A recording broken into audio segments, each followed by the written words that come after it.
नमस्कार, जी न्यूज़ पर बिलासपुर और प्रदेश भर की तमाम ताजा तरीन खबरों के साथ इस वक्त मैं हूं सोनाली। खबरों की ओर बढ़ने से पहले नजर डालते हैं आज के हेडलाइंस पर।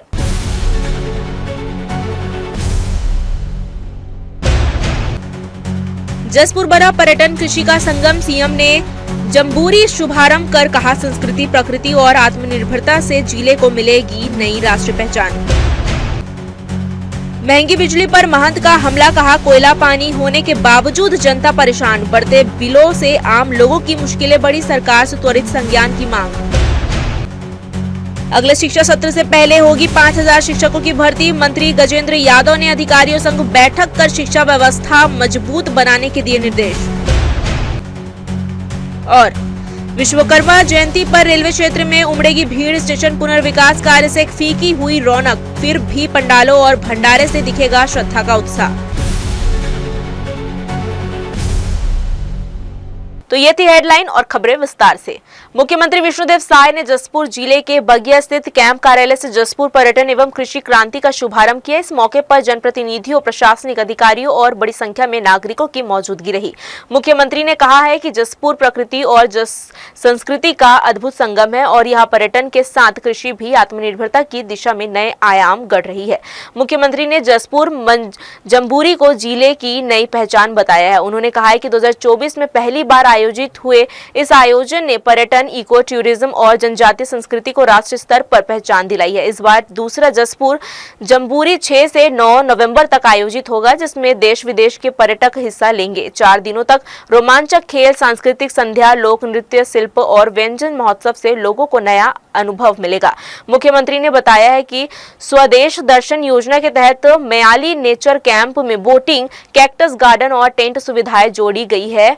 मघेश्वर पहाड़ स्थित विश्व का सबसे बड़ा प्राकृतिक शिवलिंग golden book of world record में दर्ज हुआ है, जिससे जसपुर धार्मिक और सांस्कृतिक केंद्र के रूप में उभर रहा है। राज्य सरकार पर्यटन को उद्योग का रूप देने की दिशा में काम कर रही है और होम स्टे नीति से स्थानीय लोगों को रोजगार और आय के नए अवसर मिलेंगे। मुख्यमंत्री ने कहा है कि जसपुर जम्बूरी सिर्फ मनोरंजन नहीं बल्कि आर्थिक सशक्तिकरण का माध्यम है। इससे स्व सहायता समूह, गाइड्स और शिल्पकारों को सीधा लाभ होगा। उन्होंने घोषणा की है कि इस महोत्सव को वार्षिक स्वरूप देकर इसे अंतर्राष्ट्रीय स्तर पर स्थापित किया जाएगा। डिजिटल मार्केटिंग और GIS मैपिंग से जसपुर की पहुंच और बढ़ेगी।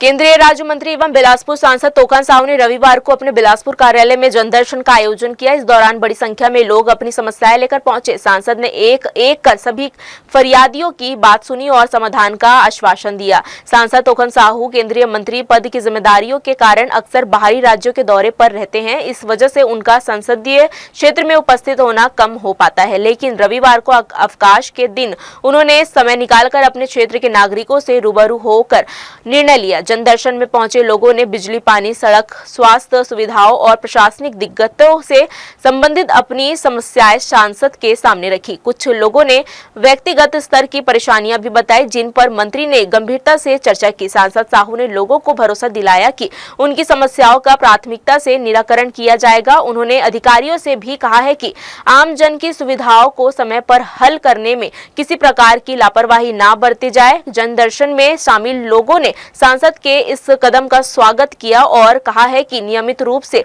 इस तरह का कार्यक्रम होने से आम जनता की आवाज सीधे उनके प्रतिनिधि तक पहुंचती है। कार्यक्रम के दौरान वातावरण पूरी तरह से संवाद और समाधान पर केंद्रित रहा।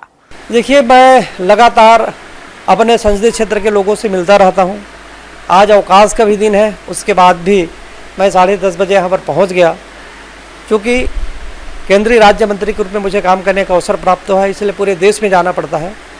मैं अपने मंत्रालय के सारे गतिविधियों को, सारे कार्यवाहियों को कर करके देश भर में जहाँ जहाँ मुझे भ्रमण करना होता है उसको भी करके अपने संसदीय क्षेत्र में भी मैं पूरा समय देने की कोशिश करता हूँ।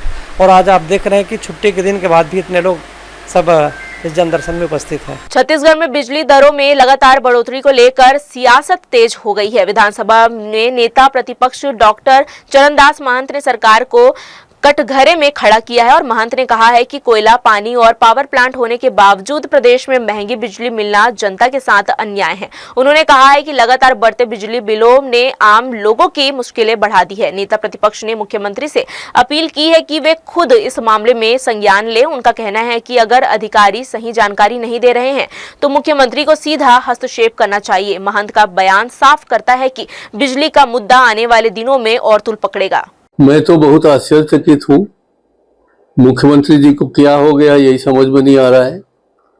2.25 साल ही हुए हैं सरकार को, तीसरी बार आपने बिजली बिल बढ़ा दी।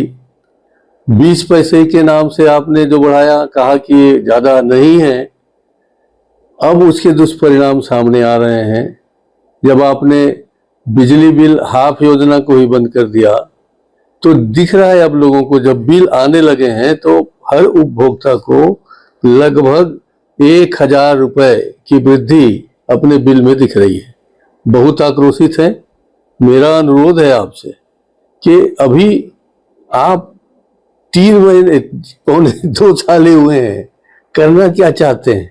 बिलासपुर में हवाई सेवाओं के विस्तार को गति देने के उद्देश्य से केंद्रीय आवास एवं शहरी कार्य राज्य मंत्री तोखन साहू ने हाल ही में केंद्रीय रक्षा मंत्री राजनाथ सिंह से सौजन्य भेंट की। इस दौरान उन्होंने बिलासपुर हवाई अड्डे के विकास हेतु रक्षा मंत्रालय के पास पड़ी 1012 एकड़ भूमि राज्य सरकार को हस्तांतरित करने के संबंध में एक संयुक्त बैठक बुलाने का आग्रह किया। बिलासपुर छत्तीसगढ़ का दूसरा सबसे बड़ा शहर और एक प्रमुख औद्योगिक केंद्र है।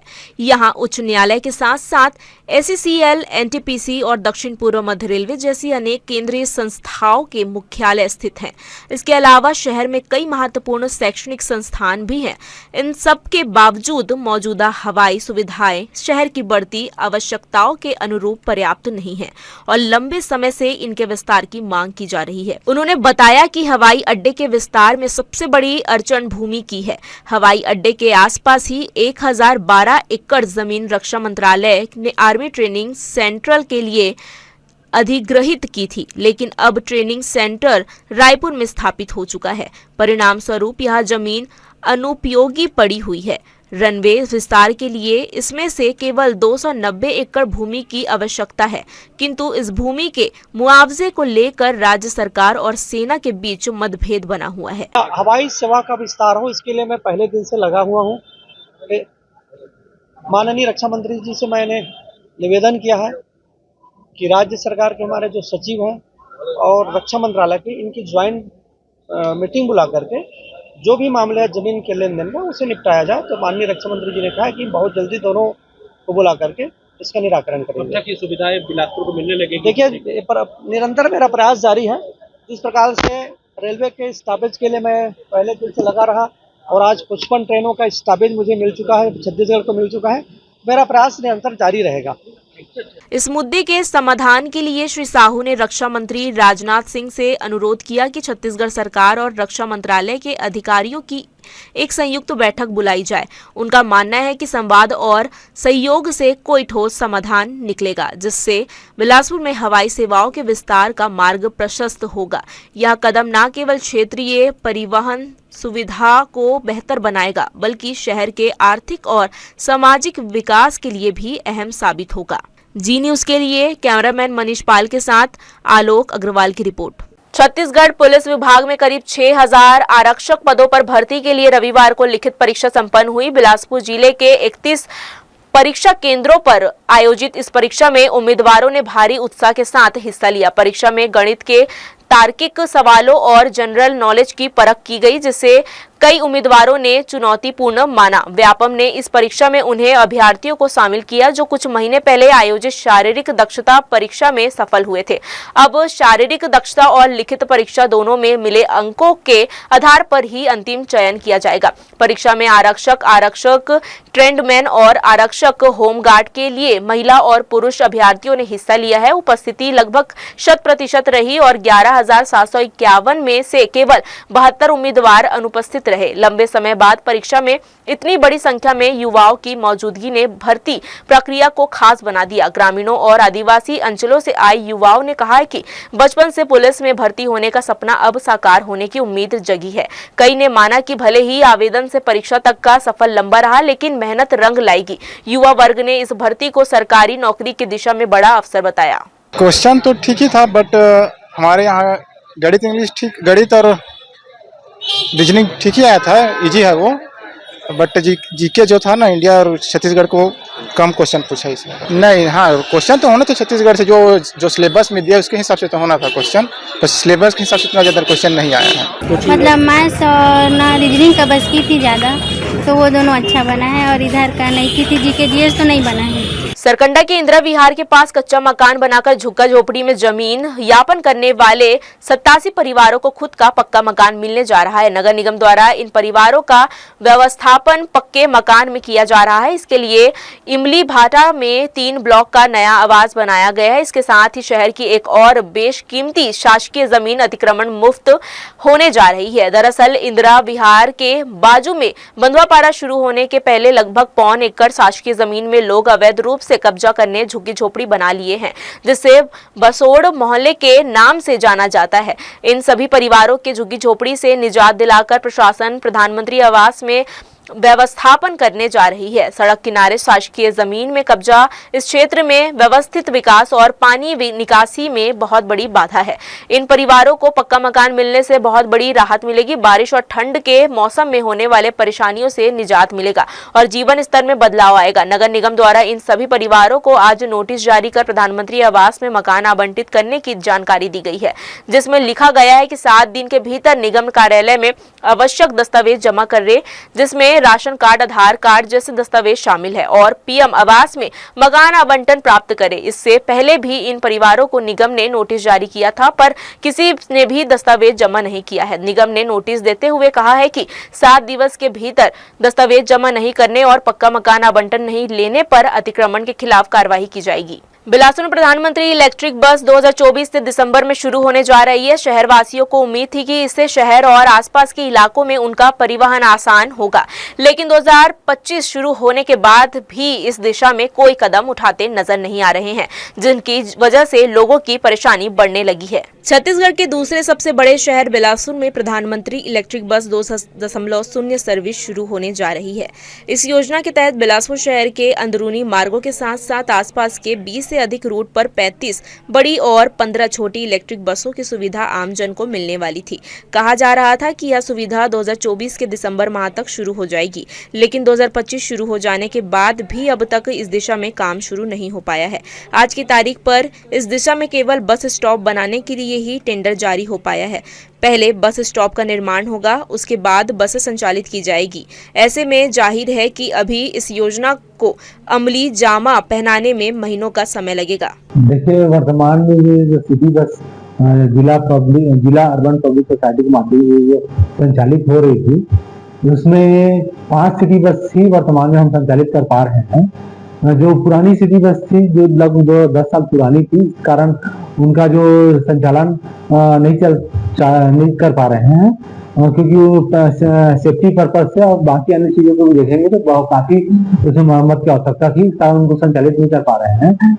आने वाले समय में जो ई बस सेवा जो चालू होने वाली है, जिसमें हमको नगर निगम बिलासपुर क्षेत्र अंतर्गत 50 ई बस हमको स्वीकृत हुई है, जिसका हमने विधिवत जो डीपीआर और सारी चीजें बना के सेंट्रल गवर्नमेंट को भेज दिए हैं, और जल्द ही हमको वो बस मिलेगी। साथ ही हम उसका जो बस का इंफ्रास्ट्रक्चर हेतु जो भी हमको जो टेंडर करना था, इंफ्रास्ट्रक्चर हेतु हमने टेंडर कर दिया। निर्माण कार्य जोरों से है, आगामी 6 माह में ही हम निर्माण कार्य पूर्ण कर लेंगे, और जो सिटी बस तो संचालन हेतु जो इंफ्रास्ट्रक्चर लगनी है, जिससे उसके फ्यूल कहाँ से भरेंगे वो, साथ ही उसका जो बैटरी जो चार्ज होगा, उसके चार्जिंग पॉइंट जो बनने हैं, वो सारे चीज आगामी 6 माह में बन जाएंगे। इस कारण आगे 6 माह में ही हम उनको सेवा चालू करने की स्थिति में रहेंगे। दूसरी ओर बिलासपुर शहर में सालों से चलाई जा रही सिटी बस सर्विस भी ठप पड़ी हुई है। बिलासपुर शहर के अंदर और आसपास के शहरों को जोड़ने के लिए सिटी बस सेवा शुरू की गई थी,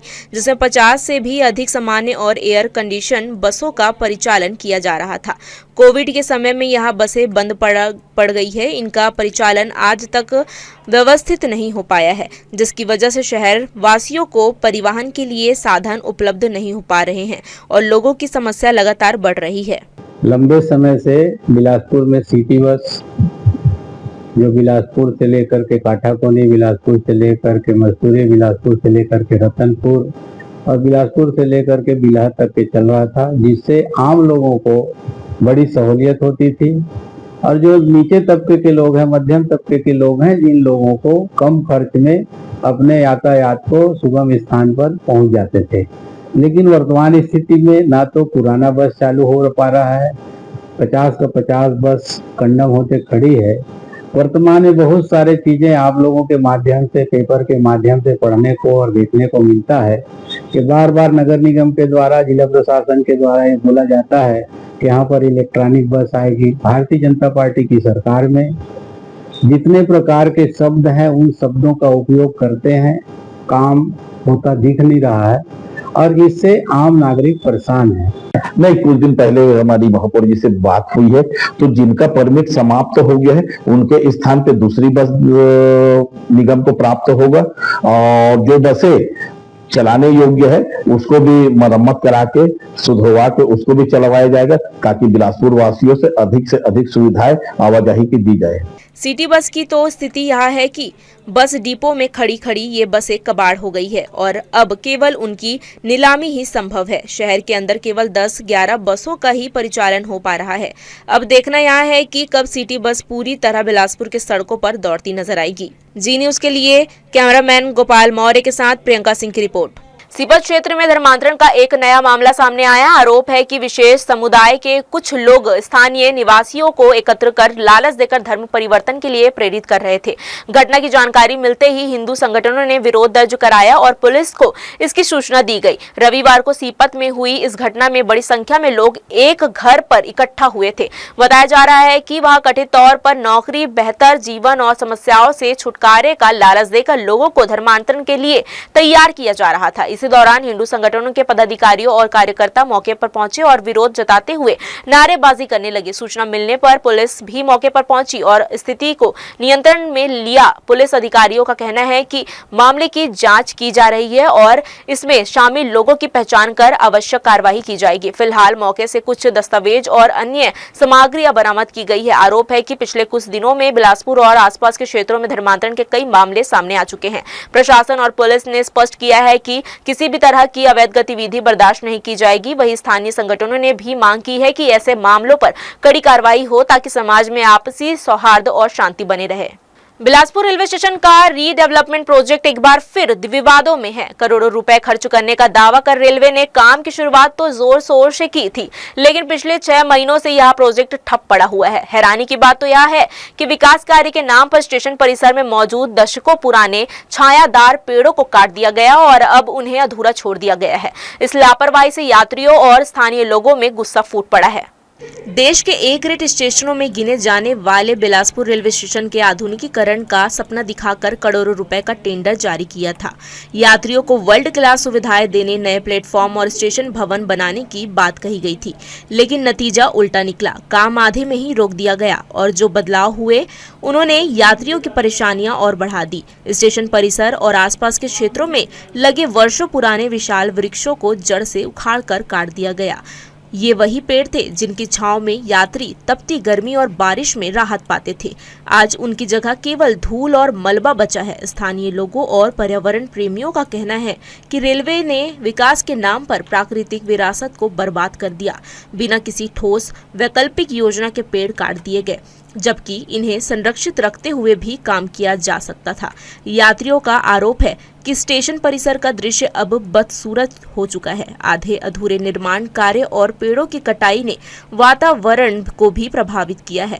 यही नहीं, असुविधा झेल रहे यात्रियों का कहना है कि रेलवे प्रबंधन ने विकास की बजाय बद इंतजामी और अव्यवस्था ही परोसी है। रेलवे अधिकारियों का तर्क है कि तकनीकी और प्रशासनिक कारणों से काम रुका हुआ है और जल्द ही दोबारा शुरू किया जाएगा। लेकिन सवाल यह है कि जब करोड़ों रुपए खर्च करने का दावा किया गया था तो आधे रास्ते में प्रोजेक्ट क्यों रोक दिया गया? पेड़ों की अनावश्यक कटाई क्यों की गई और यात्रियों की सुविधाओं का ध्यान क्यों नहीं रखा गया? फिलहाल अधूरे प्रोजेक्ट और उजड़े पेड़ों की यह तस्वीर रेलवे की कार्यप्रणाली पर गंभीर सवाल खड़े करती है। यात्रियों और पर्यावरण प्रेमियों का गुस्सा इस बात पर है कि रेलवे ने ना तो वादे निभाए और ना ही जिम्मेदारी। अब देखना होगा कि यह अधूरा सपना कब हकीकत में बदलता है या फिर बिलासपुर स्टेशन पर अव्यवस्था और बदइंतजामी का सिलसिला ऐसे ही चलता रहेगा। जी न्यूज के लिए कैमरामैन राकेश खरे के साथ मोहम्मद नासिर की रिपोर्ट। बुलेटिन में खबरें अभी और भी है, वक्त हो चला एक छोटे से ब्रेक का। हम लौटेंगे जल्दी छोटे से ब्रेक के बाद।